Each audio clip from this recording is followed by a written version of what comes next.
¿Alguna vez has sentido que toda tu vida cabía en una sola palabra, y que esa palabra fue arrojada sin pensar, justo en el momento más vulnerable del año? Navidad. Esa época que supuestamente brilla con luces, armonía, familia y segundas oportunidades, pero que, para muchos, también trae consigo sombras doídas, heridas abiertas, y el eco de viejas etiquetas que nunca terminan de caerse. A mí me llamaron tonto. Así, como si fuera un chiste, como si no doliera. En plena cena navideña, con el árbol encendido y los villancicos de fondo, mis hermanos soltaron la palabra como quien lanza una servilleta arrugada a la basura. Tonto. Porque no entendía mis decisiones, porque nunca encajé del todo en sus moldes, porque desde niños fui el raro, el lento, el que no entiende de dinero, el que no hace nada con su vida. Y yo, sonreí. No porque no me doliera, sino porque había algo dentro de mí que ellos no sabían. Algo que había guardado durante meses. Algo que, esa misma noche, tenía planeado decir. Y que cambiaría todo. Lo curioso de la vida es que a veces uno necesita tocar fondo en medio del brindis para tener la fuerza de hablar.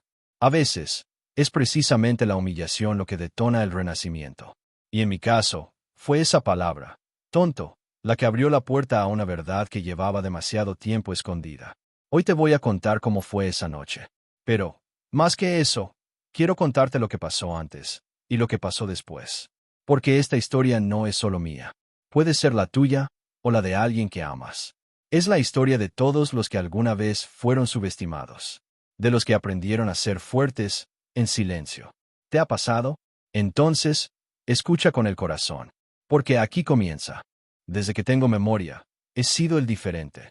Y no lo digo con orgullo ni con resignación. Lo digo con esa mezcla de aceptación y cicatriz que uno aprende a desarrollar cuando crece en una familia donde las comparaciones son parte del aire que se respira. En mi caso, fui el tercero de 4 hermanos. Ni el mayor, que siempre cargaba con la expectativa de ser el ejemplo, ni el menor, que se ganó la fama de consentido. Yo era el del medio, el que no destacaba ni por brillantez ni por rebeldía, el que iba a su ritmo, como decía mi madre cuando alguien preguntaba por mí. Pero con los años, ese a su ritmo se convirtió en un código familiar para decir, no esperes mucho de él. En las comidas familiares, mientras mis hermanos hablaban de sus logros, yo me limitaba a escuchar. Uno era abogado y tenía un bufete propio. El otro, ingeniero con un salario envidiable y casa propia antes de los 30. Yo, trabajaba por horas en una librería del barrio. Y no porque no quisiera más porque, y esto nunca lo entendieron, yo buscaba algo que no se medía en títulos ni en cheques de fin de mes. Buscaba sentido, un propósito, algo que encendiera mi alma, aunque no pagara tanto. Pero en esta sociedad, y especialmente en mi familia, si no produces, no vales. Si no puedes hablar de tu éxito en voz alta durante la cena, mejor quédate callado y sonríe. Y eso hacía, una y otra vez, años enteros, hasta que uno empieza a creer lo que los demás dicen de uno. Porque así funciona, cuando escuchas lo mismo muchas veces, empieza a sonar como verdad. Eres lento. Eres tonto. Eres un soñador sin rumbo. Y aunque por dentro yo sentía que había algo valioso creciendo, como una semilla que germina en tierra oscura, me daba miedo mostrarlo. Porque mostrarlo significaba exponerme a la burla, al juicio, a los ojos alzados que ya me habían etiquetado 1000 veces. Así que me escondía. Me escondía detrás de respuestas vagas, de sonrisas que no eran del todo sinceras, de excusas como estoy viendo qué hacer con mi vida, cuando en realidad ya sabía exactamente lo que estaba haciendo. Construir algo en silencio. Algo que no necesitaba aprobación, pero que, por dentro, moría por compartir. Porque hasta el más fuerte necesita ser visto. Y en mi familia, nadie veía. Todos opinaban, todos juzgaban, pero nadie veía. Por eso la Navidad era siempre una prueba, un espejo en el que me costaba mirarme, porque me obligaba a convivir con todo aquello que aún no había sanado, con todo aquello que intentaba transformar, mientras el mundo seguía empeñado en recordarme quién se suponía que yo era. Y claro, nadie se imaginaba lo que estaba por venir. Una semana antes de Navidad, recibí el tradicional mensaje en el grupo familiar. Este año la cena será en casa de Marcos. Cada quien lleva algo. Nos vemos el 24. Mi respuesta fue la misma de siempre, un pulgar hacia arriba. Nada más. Porque cuando uno ya está acostumbrado a que su presencia sea más un trámite que un deseo, uno deja de hacer esfuerzos innecesarios. Preparé una ensalada. Nada muy elaborado, pero suficiente para no parecer desconsiderado. Aunque, siendo honesto, sabía que nadie esperaría que yo llevara algo impactante. Mis hermanos eran los de los asados jugosos, las entradas sofisticadas, las botellas de vino importado. Yo, el que siempre hacía lo que podía. Pero en esa semana previa a la cena, hubo señales. Pequeñas, sutiles, pero tan reveladoras como una bofetada elegante. Primero, una llamada telefónica de mi hermano mayor. Sí, el abogado. Me preguntó si esta vez iba a llegar puntual y si necesitaba ayuda para no perderme en el camino. Su tono era amable, pero impregnado de ironía. Luego, en una conversación con mi madre, ella mencionó, como quien no quiere la cosa, que ojalá no empieces con tus cosas raras este año, hijo. Le pregunté qué quería decir con eso. Se hizo la desentendida. Pero yo sabía. Siempre lo he sabido. Para ellos, mi forma de ver el mundo es un trastorno leve, un desvío simpático que toleran, hasta que incomoda. Y lo peor es que he permitido eso. Durante años. Por miedo, por costumbre, por no confrontar. Pero algo en mí ya estaba cambiando. Había empezado a entender que a veces el amor no es sinónimo de aceptación, y que la familia no siempre es ese refugio del que tanto hablan en los comerciales navideños. A veces, la familia puede ser el primer lugar donde aprendes a dudar de ti mismo. Y eso duele. Aún así, me preparé. No solo para la cena, sino para lo que iba a decir. Escribí en una hoja doblada 3 frases claves. Frases que, si lograba pronunciar sin tartamudear, cambiarían todo. Las guardé en el bolsillo interior de mi chaqueta como quien guarda un talismán. No eran palabras mágicas, pero eran mías. Y eso ya era suficiente. La noche del 24 se acercaba como un tren que no se detiene. Y yo estaba en la vía, pero esta vez, no pensaba apartarme. Esa noche no sería como las otras. Aunque ellos aún no lo sabían. Llegué a la casa de Marcos 10 minutos antes de la hora acordada. No porque estuviera emocionado, sino porque necesitaba unos minutos para respirar antes de entrar. Estacioné frente a la casa, miré por la ventana y vi las luces intermitentes en la terraza.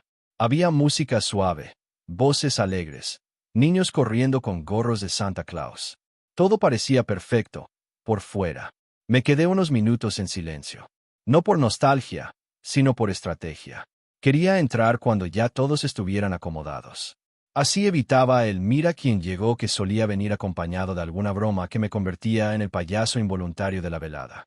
Cuando finalmente entré, mi madre fue la única que se acercó a abrazarme. Su abrazo fue corto, políticamente afectuoso, como quien cumple con un rito pero no se detiene a sentirlo. Mis hermanos, en cambio, apenas levantaron la vista. Uno asintió con la cabeza, el otro hizo un gesto con la copa, sin dejar de hablar con su cuñado sobre inversiones. La casa estaba llena. Había risas, platos coloridos, olor a carne al horno.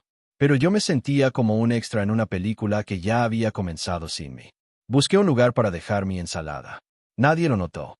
La dejé junto a un arroz navideño que, evidentemente, tenía más atención que mi presencia. Me senté en la punta de la mesa, como quien no quiere molestar. Lo curioso es que siempre termino en la punta, no por elección, sino porque nadie piensa en mí cuando arman el orden de los asientos. Nadie me reserva un lugar. Nadie dice guarden espacio para él. Así que uno aprende a instalarse donde no estorbe. Durante la cena, las conversaciones giraban en torno a negocios, logros del año, viajes planeados para el verano.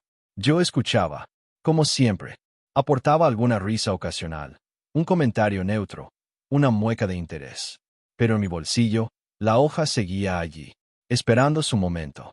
Entonces vino el brindis. Y con él, lo inevitable. Mi hermano menor, entre copas y risas, dijo algo que se clavó como una astilla. Bueno, y que el próximo año el tonto de la familia encuentre su camino. La mesa se rió. Nadie lo cuestionó. Ni siquiera mi madre. Algunos bajaron la mirada. Otros hicieron ese gesto incómodo de mejor, no entremos en eso. Yo sonreí. No porque fuera gracioso, sino porque ya había pasado el punto del dolor. Porque cuando uno sangra por dentro tantas veces, llega un momento en que solo queda el silencio. Pero esta vez, no lo iba a dejar pasar. No todavía, pero pronto. Porque el verdadero brindis aún no había empezado. Después del brindis, la conversación siguió como si nada. Como si esa palabra, tonto, no hubiera rebotado en cada pared. Como si no hubiera cortado algo dentro de mí. Como si yo estuviera acostumbrado a hacer la broma fácil y a no defenderme nunca. Y lo peor es que, en parte, era cierto. Porque muchas veces lo dejé pasar. Me reí con ellos. Disimulé. Fingí que no importaba. Como tantos lo hacen. Como tú. Quizás, también lo has hecho alguna vez. Pero esa noche era diferente. No porque me sintiera más valiente, ni porque el insulto fuera más fuerte que otros años, sino porque, por primera vez, yo tenía algo que valía más que su burla. Algo tan grande, tan real, que ya no cabía dentro de mí. Algo que quería compartir, no para ser aplaudido, sino para ser libre. Miré a mi madre. Ella bajó la mirada. No por culpa, sino por costumbre. Como si se negara a intervenir porque sabía, y quizás siempre supo, que su forma de amar incluía ignorar ciertas violencias suaves. Las que no dejan moretones, pero sí ausencias. Miré a mis hermanos. Seguían hablando, riendo, como si no me hubieran desarmado con una palabra, como si no acabaran de reafirmar, en público, que yo era menos. Y entonces me escuché respirar. No era una respiración normal. Era esa que uno hace antes de saltar, antes de romper, antes de decir lo que ha guardado por tanto tiempo que empieza a doler. Metí la mano en el bolsillo interior de mi chaqueta. Toqué la hoja. La sentí arrugada, húmeda, casi palpitando, como si también estuviera esperando ese momento. Pero no la saqué. Aún no. Me levanté de la mesa. Lento. Nadie lo notó. Caminé hasta la cocina, con la excusa de buscar más hielo. Pero lo que buscaba no era eso. Era tiempo. Era aire. Era equilibrio. Frente al congelador, con la luz azulada iluminando mi rostro, me pregunté si valía la pena. ¿Y si se reían más? ¿Y si lo minimizaban todo, como siempre? ¿Y si terminaba siendo otra vez el exagerado, el dramático, el que no sabe encajar? Pero luego recordé algo. Recordé que cada vez que no hablamos, algo en nosotros se apaga. Que cada vez que dejamos pasar una humillación disfrazada de chiste, estamos ayudando a que el mundo sea más cruel con los que no encajan. Y yo ya no quería ser parte de ese pacto silencioso. Volví a la mesa con el corazón latiendo en la garganta. No dije nada aún. Solo me senté. Pero por dentro, ya había decidido. Esa noche no acabaría igual que las otras. Esa noche, yo iba a hablar. Volví a sentarme en mi lugar. Ya no había ruido en mi mente, pero sí una vibración en el pecho. Como si algo estuviera empujando desde dentro para salir. No era rabia. Era claridad. Esa clase de certeza que no se grita, pero que arde suave, como una vela que por fin encuentra el oxígeno para brillar. Me serví un poco de vino. No para brindar, sino para humedecer la garganta. Sentía que cualquier palabra podía quebrarse si salía muy rápido. Y yo no quería hablar desde la ira. Quería hablar desde la dignidad. Esperé que terminaran una de esas conversaciones sobre criptomonedas o nuevos emprendimientos. Y, cuando el volumen bajó por un instante, dejé la copa sobre la mesa, junté las manos, y respiré. ¿Puedo decir algo? Así. Simple. Sin levantar la voz. Mi hermano mayor levantó la vista, visiblemente incómodo por la interrupción. El menor sonrió, esperando otro de mis discursos raros. Mi madre se tensó. Mi cuñada hizo ese gesto de a ver qué viene ahora. Pero nadie dijo que no. Nadie se opuso. Y eso bastó. Sé que esta noche es para celebrar, y no quiero arruinarla. Pero necesito decir algo que me guardé muchos años. Y ya no me cabe en el pecho. Silencio. Un silencio distinto al de antes. No era el de la indiferencia.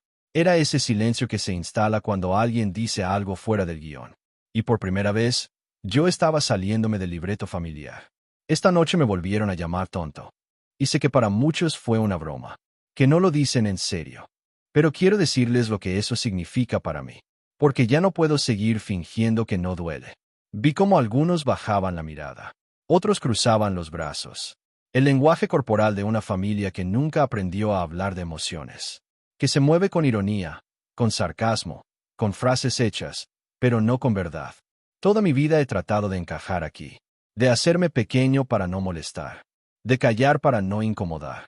Y aún así, cada año, cada cena, me recuerdan que no soy como ustedes. Mi voz tembló, pero no se rompió. Al contrario, el temblor le dio peso. Porque a veces la vulnerabilidad es lo más valiente que uno puede ofrecer. Pero lo que no saben es que este tonto ha estado construyendo algo. En silencio. Con esfuerzo. Con miedo, sí. Pero también con amor.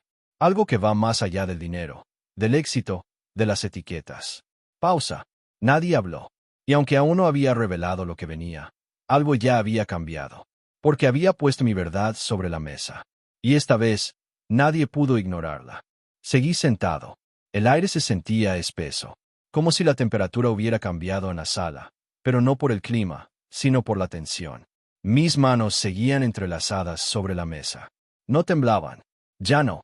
Saqué la hoja del bolsillo interior de mi chaqueta. La desdoblé con calma. Mis hermanos la miraron con cierta confusión. Nadie entendía. Mi madre frunció el ceño. Estaban esperando una explicación, pero no esperaban esa. Durante los últimos 3 años estuve escribiendo un libro, dije. En secreto. En mis tiempos libres. En las noches. En las mañanas antes de abrir la librería. En los ratos en los que ustedes pensaban que yo no hacía nada con mi vida. Pude ver cómo los rostros cambiaban. La incomodidad dio paso a algo parecido al asombro, o al desconcierto. Quizás pensaban que era un hobby, una distracción pasajera. Nada que valiera demasiado. Pero seguí. Hace 6 meses, una editorial aceptó publicarlo. Firmamos contrato. Lo corregí, lo edité, lo ilustré con ayuda de un amigo. Y hace 2 semanas, fue lanzado. Saqué mi teléfono y mostré la portada en la pantalla. Una imagen sencilla. Un título directo. Y debajo, mi nombre. Completo. Sin diminutivos. Sin apodos. Se llama El arte de ser invisible. Y está basado en mi historia. En mis silencios. En las veces que me llamaron tonto. En las veces que me creí esa palabra. Pero también en cómo uno puede reconstruirse desde ahí. Silencio. Profundo. Intenso. Vi los ojos de mi madre humedecerse. No por tristeza. Por algo más complejo. Culpa. Orgullo. Confusión. Todo junto. Mis hermanos, por primera vez en años, no sabían qué decir. Esta semana, continué, apareció en la lista de los 10 libros más vendidos en su categoría. Y hace 2 días, una escuela me invitó a hablar con sus alumnos sobre autoestima. Porque resulta que muchas personas se sintieron identificadas con mi historia. Porque al parecer, no soy el único tonto que estaba intentando entender su lugar en el mundo. Hice una pausa, no para dramatizar, sino para sentir. Porque decirlo en voz alta era parte de mi proceso. Porque, por dentro, todavía había una parte de mí que necesitaba perdonarse por haber dudado tanto. Y no les cuento esto para que me aplaudan, ni para que me miren diferente. Les cuento esto porque ya no quiero seguir ocultándome. Porque descubrí que uno no necesita venganza. Solo necesita verdad. Miré a todos, uno por uno. Esta noche vine a celebrar, no mi éxito, sino el hecho de que, por fin, dejé de avergonzarme de ser quien soy. Y así, sin levantar la voz, sin discursos heroicos, sin lágrimas forzadas, dejé mi hoja sobre la mesa. Y me recosté en la silla. Por primera vez en muchos años, me sentí libre. Después de hablar, no hubo aplausos, ni abrazos, ni frases de película. Solo silencio. Un silencio denso. Largo. Raro. Pero no incómodo. Era un silencio distinto al de antes. Antes, el silencio dolía. Este, tenía otro peso. Era como si, por primera vez, todos estuvieran escuchando de verdad. No para responder. No para juzgar. Solo para entender. Mi hermano menor bajó la vista. Empezó a jugar con la servilleta, como quien busca una distracción para no enfrentar lo que siente. El mayor cruzó los brazos, luego los descruzó, luego tomó un sorbo largo de vino. No sabía dónde poner las manos. Y eso, decía mucho. Mi madre me miró. No dijo nada, pero sus ojos, esos ojos que tantas veces no quisieron ver, ahora estaban llenos de algo que se parece al reconocimiento. No al orgullo por el éxito del libro, sino por algo más íntimo, por haber hablado, por no haberme rendido. No hubo pedidos de perdón, no esa noche, pero hubo señales. Marcos, el mayor, cambió de tema. Preguntó por el postre, pero su voz ya no tenía la misma firmeza. Era como si hablara para llenar el aire, no para imponer. Mi cuñada, la que siempre parecía observar todo desde una altura invisible, se acercó a ver la portada del libro en mi celular. No dijo mucho, Solo un leve. Qué bonito título. Pero lo dijo con una suavidad que antes no conocía en ella. Y yo, no necesitaba más. Porque aprendí algo importante esa noche. Uno no necesita que los demás cambien para estar en paz. A veces, solo basta con dejar de traicionarse a uno mismo. No me quedé mucho más. Ayudé a recoger algunos platos. Lavé 2 copas. Agradecí la cena. Saludé con respeto, pero con firmeza. Esa clase de firmeza que no hace ruido, pero que se siente. Mi hermano menor intentó una broma al despedirme. Algo torpe, algo forzado. No me reí, solo le di una palmada en el hombro. No por rencor, sino porque no todo necesita respuesta inmediata. Salí de la casa y respiré el aire frío de la noche. Y ahí, parado frente al auto, supe que algo había cambiado. No ellos. Al menos, no del todo. Pero sí yo. Porque ya no era el tonto que intentaba encajar. Era el hombre que, sin gritar, había puesto su historia sobre la mesa. Y había sido escuchado. Los días posteriores a la cena fueron extraños. No hubo mensajes en el grupo familiar. Ni comentarios. Ni memes como otros años. Silencio. Pero esta vez, no me incomodó. Al contrario. Sentí que el silencio no era vacío, sino digestión. Una pausa necesaria para que cada uno pudiera procesar, a su manera, lo que había ocurrido. Yo, por mi parte, volví a la rutina. La librería.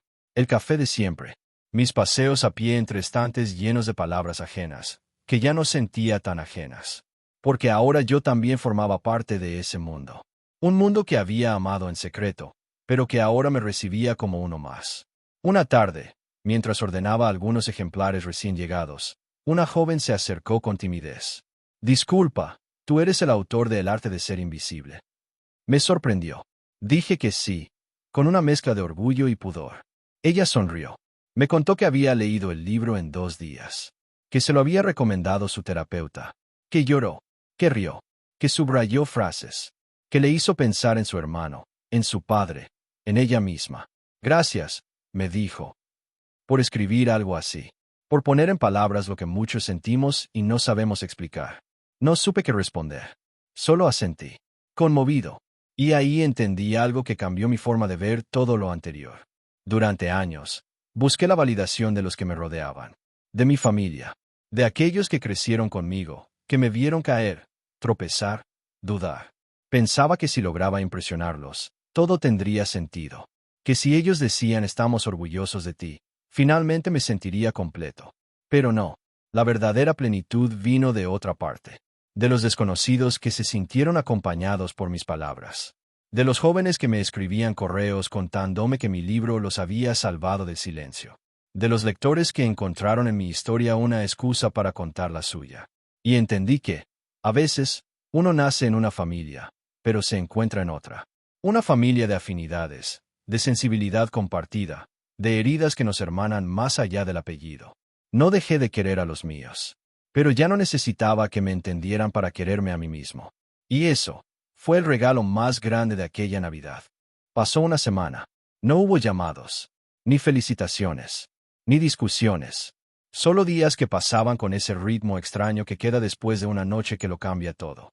Hasta que, un viernes por la tarde, recibí un mensaje. Era de Marcos, mi hermano mayor. El que había hecho el brindis con la palabra que más me dolió. Decía: sobre reenviado, vi tu libro en una librería cerca del trabajo. Lo compré. Empecé a leerlo. No sabía todo eso. Gracias por compartirlo. No usó emojis. No pidió disculpas. No hizo promesas. Solo eso. Pero para mí, fue suficiente. Porque a veces, la redención no viene envuelta en flores ni lágrimas. Viene en forma de reconocimiento.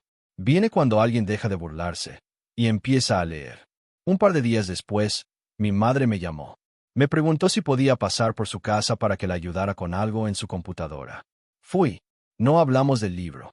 No hablamos de la Navidad. Pero en su cocina, vi un ejemplar abierto sobre la mesa, con un marcador de página en la mitad. No dijo que era mío. No dijo nada. Pero ahí estaba. Y ese nada fue más elocuente que 1000 discursos. El último gesto vino de mi hermano menor. El más impulsivo. El de las bromas pesadas. El que me había llamado tonto frente a todos. Me etiquetó en una historia de Instagram. Una foto del libro con una frase subrayada. El texto decía, cámara, a veces, lo más valiente es hablar cuando nadie espera que lo hagas. No me escribió. No me llamó. Solo eso. Pero con eso bastaba. Porque entendí que no se trataba de que todos cambiaran de un día para el otro. Se trataba de plantar una semilla. Demostrar que otro tipo de vínculo es posible. Uno que no se base en la burla, sino en la empatía. Uno donde las diferencias no se ridiculicen, sino que se escuchen. Y eso, de a poco, estaba empezando a pasar. No necesitaba que me abrazaran como un héroe. Solo que me miraran, sin filtros. Y por primera vez, lo estaban haciendo. A veces uno espera toda una vida para ser escuchado, y cuando finalmente lo es, no suenan fuegos artificiales. No hay música de fondo. No hay multitudes celebrando. No hay transformaciones instantáneas. Solo hay un pequeño suspiro. Una respiración que suena distinta. Una paz que antes no estaba. Esa Navidad no me aplaudieron. No me pidieron perdón. No me ofrecieron discursos emotivos. Pero algo se rompió, y algo se abrió. Se rompió la costumbre de callar. Se rompió el pacto de hacer chistes con lo que duele. Se rompió mi necesidad de mendigar respeto. Y se abrió un espacio nuevo. Un lugar donde podía existir sin justificarme. Un lugar donde podía decir, esto soy. Esto viví. Esto construí. No se trata de volverse a alguien exitoso para que los demás te tomen en serio. Se trata de tomarte tú en serio, aunque nadie más lo haga. De honrar tu voz, incluso cuando tiemble. De poner sobre la mesa no solo un plato, sino tu historia, tu verdad, tu proceso. Tal vez tú también has sido llamado tonto, sensible, débil, raro, inútil. Tal vez lo escuchaste tanto, que empezaste a repetirlo dentro de ti. Pero déjame decirte algo. Ninguna etiqueta define lo que estás cultivando por dentro. Nadie sabe lo que estás construyendo en silencio. Nadie ve lo que florece cuando no hay nadie mirando. Nadie imagina lo fuerte que es alguien que elige no rendirse, incluso cuando lo llaman nada. Y tú, sí, tú, tienes algo que decir, algo que quizás todavía no te atreves a mostrar. Pero cuando llegue el momento, y lo digas, vas a ver que el mundo no se termina. Al contrario, ahí es cuando empieza. Porque al final, lo que más necesitamos no es la aprobación de los otros, sino la propia voz diciéndonos, ya es suficiente, ya eres suficiente. Así que, si llegaste hasta aquí, si esta historia te tocó de algún modo, te invito a hacer una cosa. No hoy, no a lo grande, no para todos. Solo una cosa, pequeña, íntima, algo que te acerque a tu voz, a tu historia, a tu verdad. Y si sientes que necesitas compartirla, aquí hay un espacio. Aquí, se escucha.